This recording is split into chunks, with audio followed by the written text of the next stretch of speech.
Ish-minatorët të cilët kanë dhënë një kontribut të gjatë në nxjerrjen e mineralit të kromit në Bulqis vijojnë të përballen me kushte të vështira ekonomike.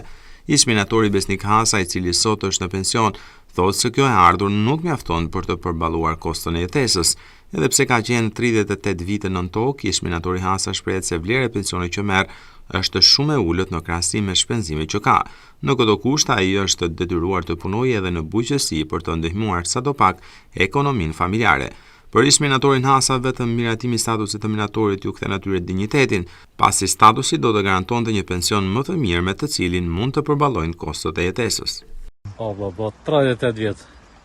Tash po do si ditë. Pensionist, ka 3 vjet, nuk përballot, jo. Bujësi, punë, baktive, që e kanë faj sigurimet. E qenë zonde në gjithë, privat, gjithë në shtetë. Te si ke ndrullove kërkuni. Pak kemi bo greva në me demo, shanat ka Tirana, ka Bulqiza, në sëtë jatë se dojnë shkreti të bo greva e gjana.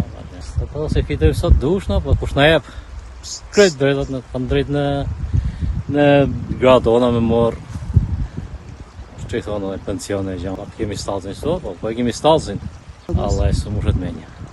Pa thonë dhe dirama dhe ashtë në bol, ja.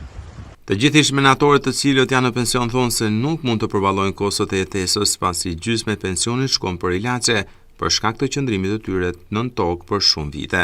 Ata vazhdojnë të kërkojnë miratimin e statusit të minatorit si e vetmja mundësi për të shpëtuar nga kriza financiare dhe të marrin atë që meritojnë.